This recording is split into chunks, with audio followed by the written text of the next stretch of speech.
सुप्रभात। संकेत संकेत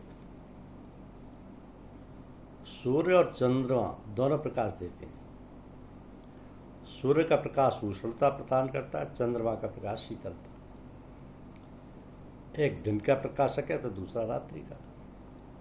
अब सूर्य दिन में सतत प्रकाशित रहता है, रात्रि में एक पक्ष शुक्ल और द्वितीय पक्ष में कृष्ण होता है। ये शुक्ल और कृष्ण रात्रियां घटती बढ़ती रहती, केवल एक रात्रि को पूर्ण प्रकाश और दूसरे पक्ष की रात्रि में पूर्ण अंधकार में कृष्ण रहता है। तो कहते हैं कि चंद्र में स्वयं अपना प्रकाश नहीं है, उसमें सूर्य का प्रतिबिंब पड़ता है, इसी कारण शीतलता रहती है। और पृथ्वी के मध्य में रहने के कारण चंद्रमा का जितना भाग आड़ में रहता है उतना अंधकार में और शेष प्रकाशवान रहता है। अब ये समस्या कैसे हुई, क्यों हुई? इसका समाधान तो खगोल शास्त्री और ज्योतिष विद्या में निष्णात लोग ही कर सकते हैं। कहने का तात्पर्य है कि संसार की कोई भी वस्तु या कोई भी कार्य स्थिर और सामान्य गतिविधि से नहीं चलते, उसमें सदा ही परिवर्तन होता रहता है। ये परिवर्तन पृथ्वी के प्रत्येक भाग में एक सा नहीं रहता, क्योंकि भूभाग बहुत विस्तृत और प्रसार युक्त है। फलस्वरूप ना तो एक सी जलवायु है और ना एक सा सूर्य चंद्र का साम्राज्य। भूमंडल में पर्वत हैं, समुद्र है, नदियां हैं, झीलें हैं और सब में बराबर परिवर्तनीय रूपांतर होते रहते हैं। तो प्रकृति में रूपांतर एवं विकास होना उसकी प्रक्रिया शैली है। उसी प्रकार मनुष्य अन्य जीव जंतु तथा सभी सृष्टि वस्तुओं से रूपांतर होता रहता है। मनुष्य का रूपांतर भी उसी प्रक्रिया और शैली का अभिन्न अंग है। मनुष्य में कभी आसुरी प्रवृत्तियों का प्राबल्य हो रहता है तो कभी दैवीय प्रवृत्तियों का। अब इस युग का प्रभाव, समय का पलटना, दैवी प्रकोप या दैवी दया दृष्टि और वृष्टि, कुछ भी कहे कोई अंतर नहीं पड़ता।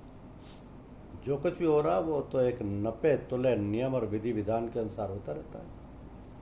और वो नपा तुला विधि विधान कोई संकुचित क्षेत्र नहीं रखता, उसमें इतनी विशालता है कि उसकी गतिविधियों का अध्ययन मनुष्य की कल्पना और बुद्धि के परे की वस्तु है। किंतु सामान्य स्वभावतः इन सभी विषयों पर विचार तो करता ही है, भविष्य में भी करेगा। तो इसमें तनिक भी संदेह नहीं है कि कुछ व्यक्ति ऐसे भी हैं और होंगे जो इन सारी बातों की पूरी पूरी जानकारी रखते हैं।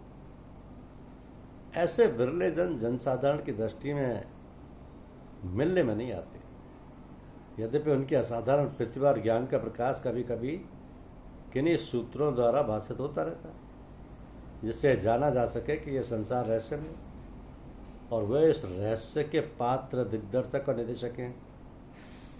ये बातें कपोल कल्पित नहीं है, इनमें सच्चाई है। जो प्राणी मूढ़ है, अज्ञानी है, वो क्या जाने इन बातों को, और उन्हें इनकी जिज्ञासा है न इच्छा है।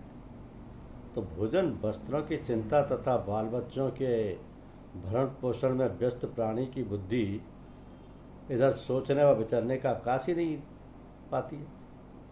यदि उत्कंठा हो तो समय निकल भी आता है।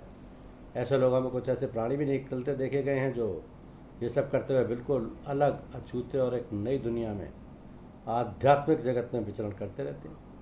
उनका जीवन इतना सरल और साधु प्रकृति का होता है कि उन्हें पहचानना कठिन है, कारण कि उनकी वेशभूषा और रहन सहन साधारण मनुष्य जैसा ही होता। धन्यवाद।